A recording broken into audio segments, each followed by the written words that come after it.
So you come to a fork in the road. Okay. And how do you decide which path to take? I always go right. Wrong answer. Actually, typically we choose the road that has already been paved, has some asphalt on it, and has been traveled on many, many times before. Yeah. Very often we do not take the path or the road less traveled. That is very true. You know, if I'm looking down the street and I see a nice paved road and on the other side of it, I see thickets and bushes and thorns. Yeah, I'm going to go with the paved road. Exactly. So do you think that that has to do with how we choose our paths in business? Ooh. Oh, I see where you're going with this. Well, let's talk about it. Let's do that. This is Mikel-Claire. And this is Trey. And we are the couple of entrepreneurs. We're here to share with you our journey of successes and setbacks as we enter the world of entrepreneurship now that we no longer have 9-to-5s due to the new normal of the world and the pandemic.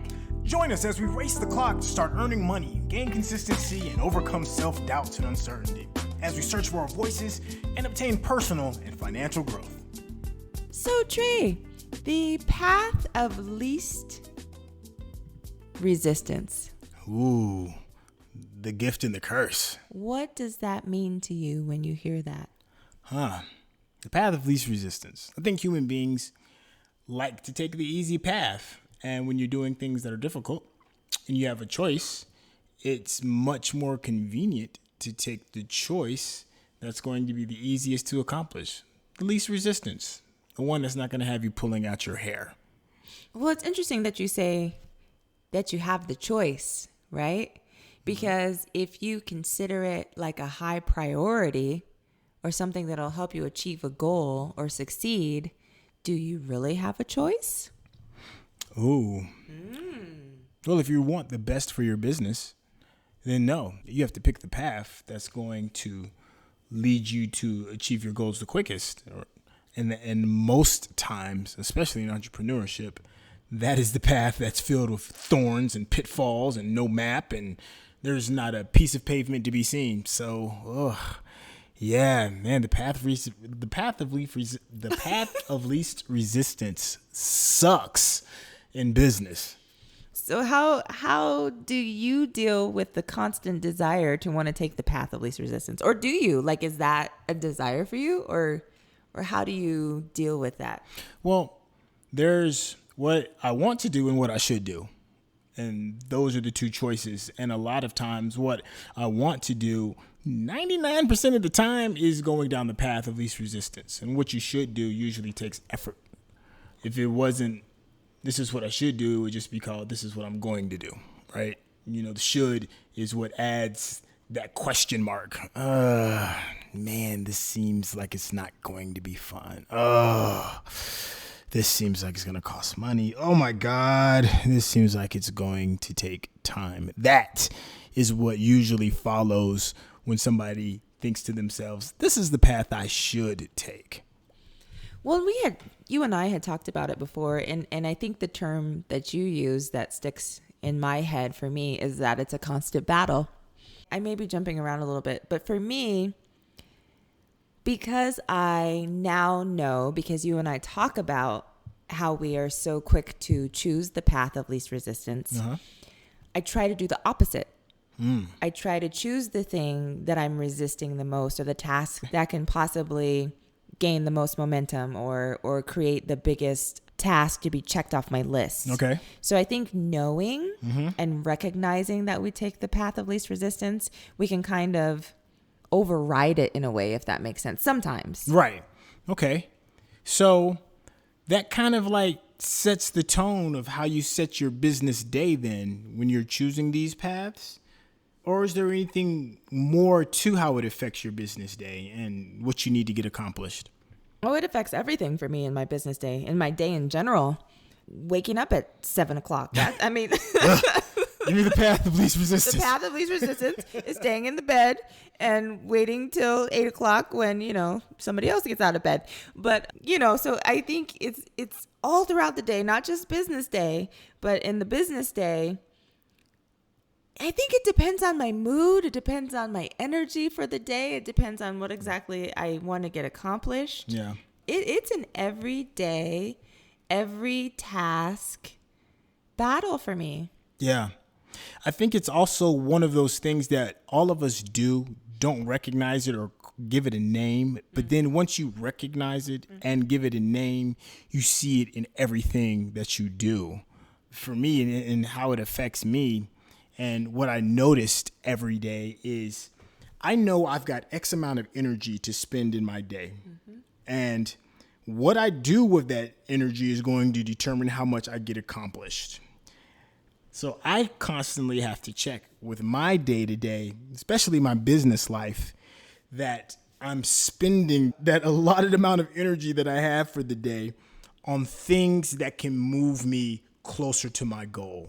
And 9 times out of 10, those things are the path with the potholes and the thorns and the broken concrete. It's very rarely the ones that are the least resistant.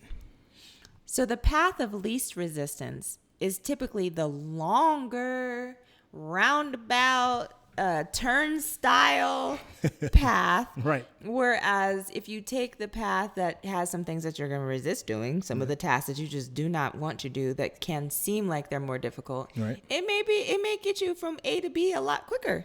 Us realizing that and recognizing that, why doesn't that make us want to go towards the path that may be a little more difficult? I think our brains function like this reward system, right? And if given the choice to compare, like I can choose this path or this path, I think the comparison is what throws people off. If you know that all I got to do is do this small task that I love doing, you're going to pick that because it's going to be more pleasing to you, release those dopamines or whatever those hormones are in your brain that give you the thumbs up, more so than the other task that's going to be a little bit, mundane and boring or whatever. I think the trick, and I'm just now coming to realize this, is to eliminate choice. Because I think if there's no choice, like when our backs are against the wall and it's something that we are terrified of or scared of or don't know what to do, and there's no other choice, then there is no such thing as a path of least resistance. It's just what has to be done. I think the trick could be if you can figure out a way to trick your mind into believing that there's no other option than the path that is in front of you and that is the best path, then you'll do it. But as long as there's an option to do something that doesn't cause as much heartache and grief, we'll always naturally choose that other option. Well, perfect example, when you were saying that, it made me think about us and exercising. like we've gotten to a place though that is not a choice for us anymore. Like it's something that we have to do. Yeah. I think we eliminated the choice based on wanting to be healthy. Yes.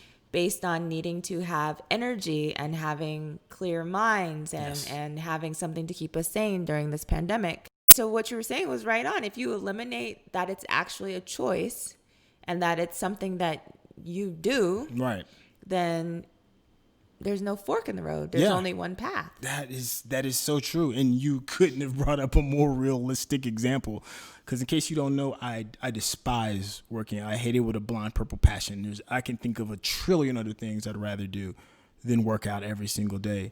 But like you said, there is no other option. Because the other option is to be unhealthy, to get sick, to risk worrying my family, to risk losing money because of hospital bills and on and on and on. The negative side is just far, far too big to even consider there being any other possibility than what we're on. So there is no path of least resistance. There's just the way.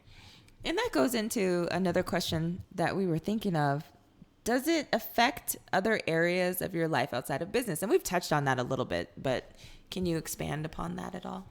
Yeah, once you recognize that we all choose the path of least resistance, at least subconsciously, you'll see it everywhere. You'll see it with the relationships that you have with people in your life. Let's just say that there's somebody in your life that you just don't really feel like you want to talk to, some friend that always drones on and on or wants to borrow money or whatever it is. But that they've been a part of your life for a long time and you need to get in touch with them. But instead you call your other friend that, always has like the fun jokes and always has like the good piece of advice or whatever it is. Both of those lives have value and value to you, but you choose the lesser path because you don't want to deal with the drama. Or, sometimes a lot of people do that with, like, for a perfect example, my mother is the most amazing woman in the world.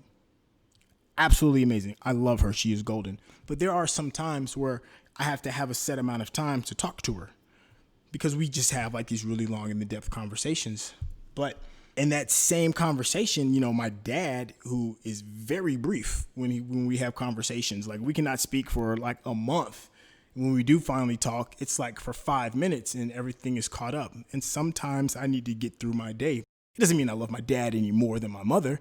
It's just that path of least resistance when it comes to that type of relationship in my life. So, yeah, I think relationships and people is just one of the many, many facets of where the path of least resistance is just something that we do.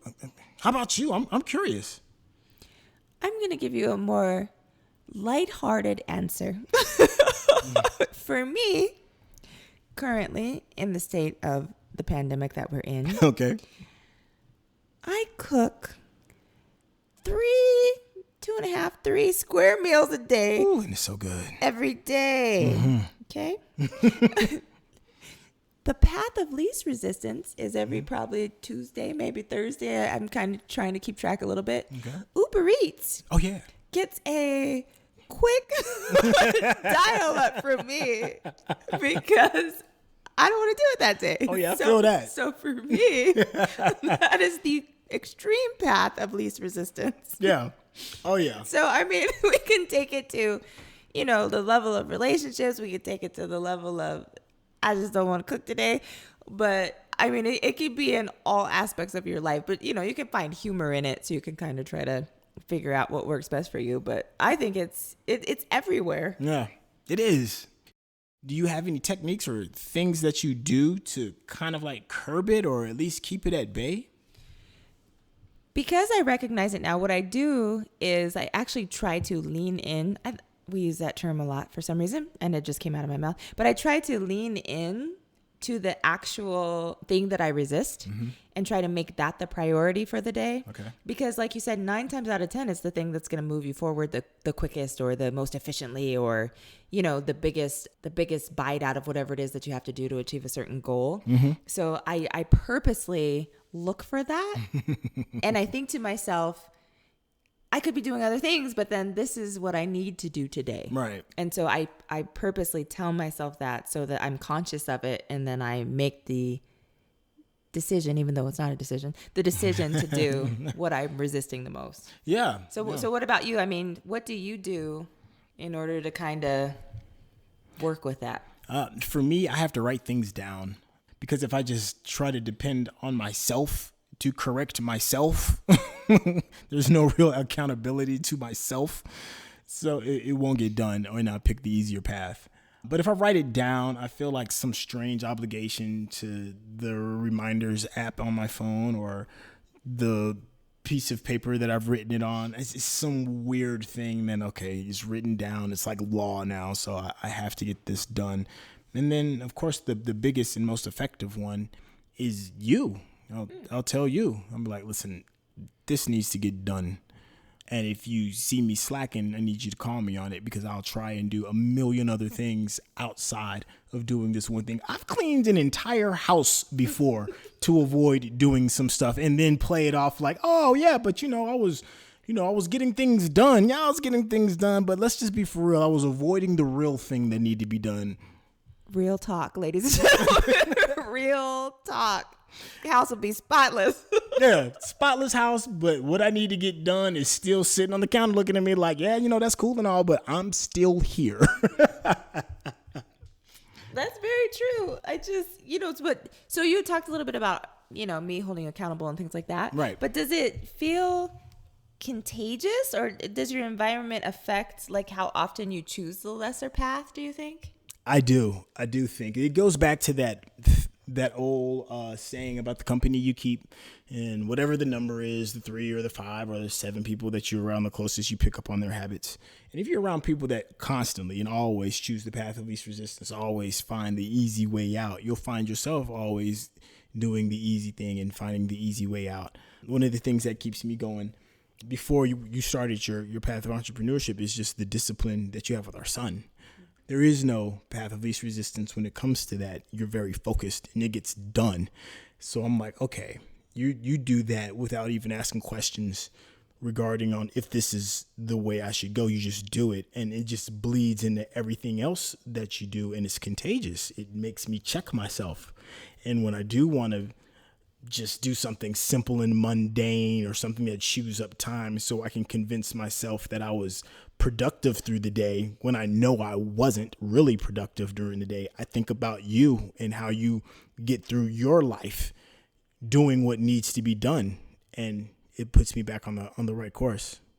The same question to you is it contagious to always choose the path of least resistance? Like, where does that come from? I think it can be contagious. I do. If I look at you and you're over here on your computer and you are typing away, you got that furrowed brow, like you are getting it done, that inspires me. I'm like, well, shoot, I'm over here sipping tea. I don't even really drink tea, but I'm over here sipping tea and you're putting in work and you're going to progress. I do. Sometimes it's a competition. I'm like, you're going to progress way faster than me. And I'm like, well, heck nah. I almost said H double hockey stick. But I'm like, well, heck nah. I got to up my game but that's the good thing about your environment. You can make each other better. You can push each other. You can compete. Yeah. You know what I mean? If that's something you enjoy like we do. So I think that it does. Your environment affects it completely. And then because if somebody else is always taking the lesser path, right. Let's watch TV. Let's go watch Narcos. Yes, yeah. Netflix show. It's amazing. That's so good. Narcos, Mexico. But I'm just saying, if someone else is saying, let's go do this, then you're more willing because somebody else is doing it. So, hey, let's do that together. Then both of us are wasting time rather than what we need to do. So it's contagious. Absolutely. Well, here's something that's a part of the path of least resistance. It's me putting a pin in this show because we're about done, ladies and gentlemen. I don't even know what to say. Path of least resistance. That's exactly what that is. I want to stay, but it's so much easier to wrap the show up so we can start editing. Don't you mean drinking wine, or is that what editing means? Hey, editing and drinking wine can go hand in hand. See, look, and on that note, we are the couple. Wait, oh no. Oh my gosh. Who are we? It was the wine. Who are we? Okay, we are the couple of entrepreneurs. entrepreneurs. Thank you so much for paying attention to us and tuning into our show. If you haven't already, please hit that subscribe button and make sure you tell your friends, family, and other people who want to get money. And let me tell you, it actually is okay in this case to take the path of least resistance to listen to our episodes. Yeah, and you know what else is a path of least resistance? Clicking that subscribe button. So go on and make it easy for yourself. Hit that subscribe so that every time we drop a new show, you can hear that ding on your phone or on your computer. Other than that, peace out.